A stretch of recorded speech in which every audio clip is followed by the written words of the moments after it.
हमारा next topic है electric field intensity eight A point on equatorial line of electric dipole.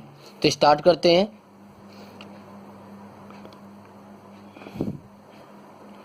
Electric field intensity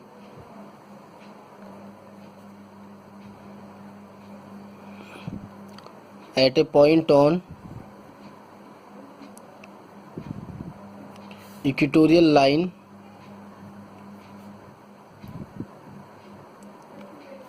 of a dipole. देखिए question के बारे में देख लेते हैं। पॉइंट क्या है, इलेक्ट्रिक फील्ड इंटेंसिटी ई निकालनी है किसी पॉइंट पर। वो पॉइंट कहाँ पर दिया हुआ है हमें, इक्वेटोरियल लाइन। इक्वेटोरियल लाइन क्या होती है हम बात करेंगे। डाइपोल हमें पता है, तो देखिए सबसे पहले हम एक डाइपोल ले लेते हैं। डाइपोल में जैसे कि हमें पता है यहाँ पर ए पॉइंट, बी पॉइंट, यहाँ पर माइनस क्यू चार्ज ले लेते हैं और यहाँ पर प्लस क्यू चार्ज हो जाएगा।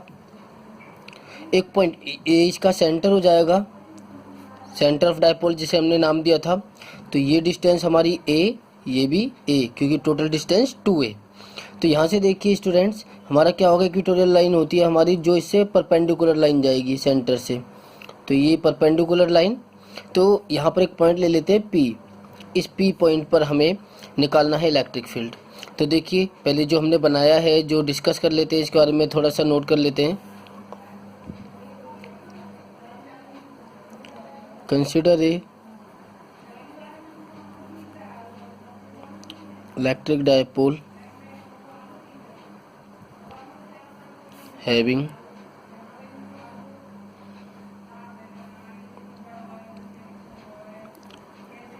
equal and opposite charge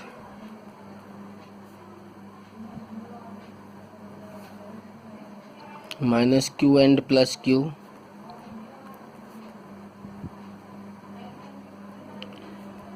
separated by distance 2a. Consider a point P at equatorial line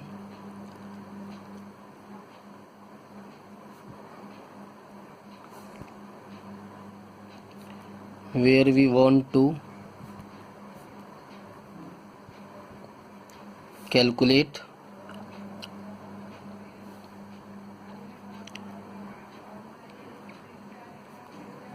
electric field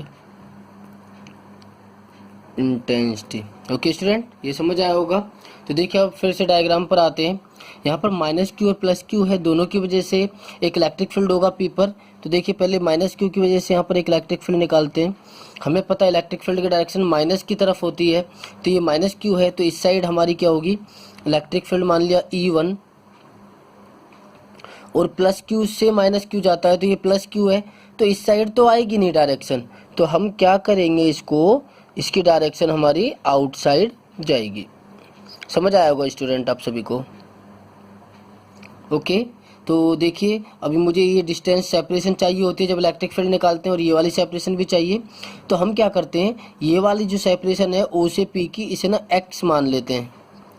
तो पाइथागोरस थ्योरम से हम देखेंगे ये वाली सेपरेशन कितनी हो जाएगी, √x² प्लस a²। इसी तरीके से ये वाली सेपरेशन x² प्लस a²। समझ आया होगा। तो यहाँ पर हम कर लेते हैं E1 को डिस्कस कर देते हैं। E1 क्या माना है हमने,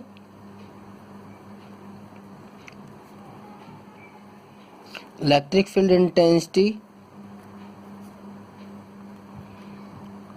eight point P due to minus Q charge. इसी तरीके से E2 electric field intensity at point P due to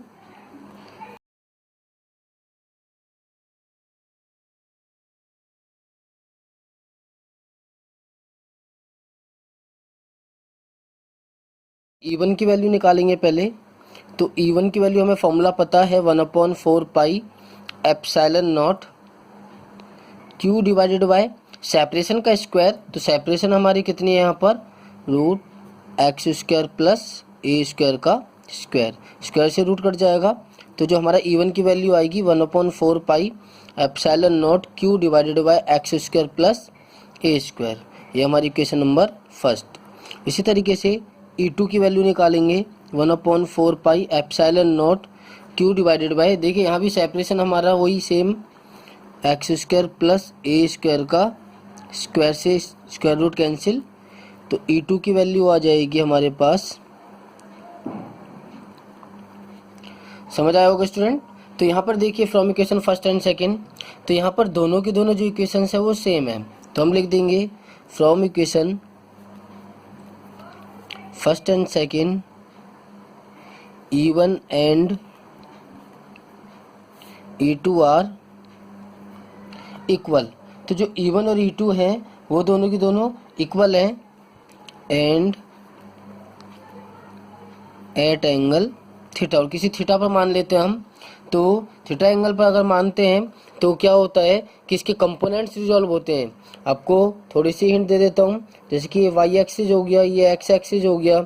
अगर कोई पार्टिकल मान लीजिए थीटा एंगल पर v वेलोसिटी से यहाँ पर जाएगा तो इसका जो हॉरिजेंटल कंपोनेंट होगा v cos theta, v sine theta. इस तरीके से 11th क्लास में हमने काफ़ी कंपोनेंट्स रिजॉल्व किए हैं, इसी तरीके से हम यहाँ पर कंपोनेंट्स रिजॉल्व कर देंगे। डायग्राम में देखते हैं पहले, देखिए ये E1, तो यहाँ से एक कंपोनेंट ये हो जाएगा और एक कंपोनेंट ये हो जाएगा। ओके, तो देखिए यहाँ पर अगर मैं मान लेता हूँ ये थीटा एंगल पर है, तो देखिए ये थीटा, तो वर्टिकल अपोजिट अल्टरनेट एंगल से ये भी थीटा, और अगर ये थीटा हो जाएगा तो हमें पता है ये थीटा वाला एंगल जो होगा ये कॉस होता है, तो E1 cos theta, E1 cos theta, और ये हो जाएगा E1 साइन थीटा। ओके, इसी तरीके से E2 को देखिए, हॉरिजेंटल कंपोनेंट, वर्टिकल कंपोनेंट, तो ये थीटा, तो हम प्रूव कर सकते हैं ये भी थीटा होगा, करने की ज़रूरत नहीं है, जैसे हम यूज करेंगे। तो ये क्या हो जाएगा हमारा E2 साइन थीटा, और ये हो जाएगा E2 कॉस थीटा। ओके, ये हमारे कंपोनेंट्स हो जाएंगे, तो हम इसी को लिख देते हैं, we resolve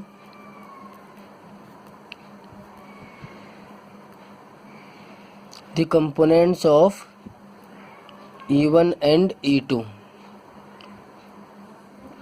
such as E1 sin theta, E2 sin theta, E1 cos theta and E2 cos theta। Okay student, समझ आ गया यहाँ तक। तो डायग्राम से देखेंगे E1 sin theta and E2 sin theta are equal and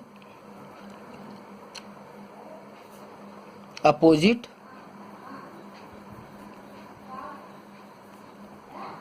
hence cancel out, cancel हो जाएंगे। सो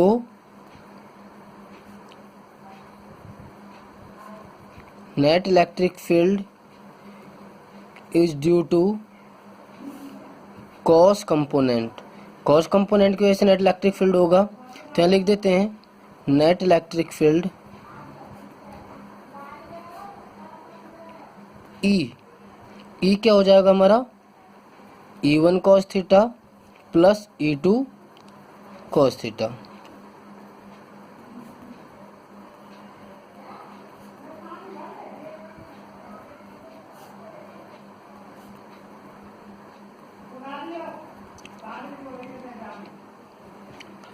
तो यहाँ से हम E1 की वैल्यू हमें पता है, पीछे से हम रख देंगे 1/4 pi epsilon not Q divided by x square plus A square.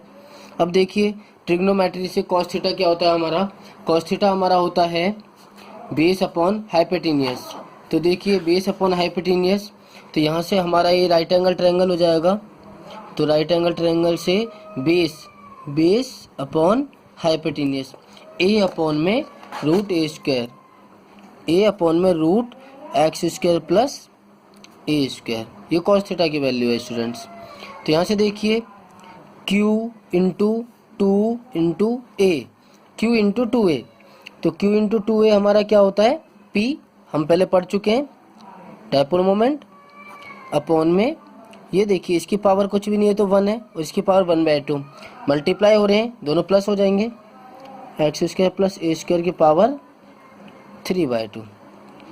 Okay student, तो यहाँ पर फिर से एक लॉजिक लगाएंगे, एक condition, x square is greater than A square, तो एक्स स्क्वायर प्लस ए स्क्वायर नियरली इक्वल होगा एक्स स्क्वायर की। ये वैल्यू पुटअप करेंगे।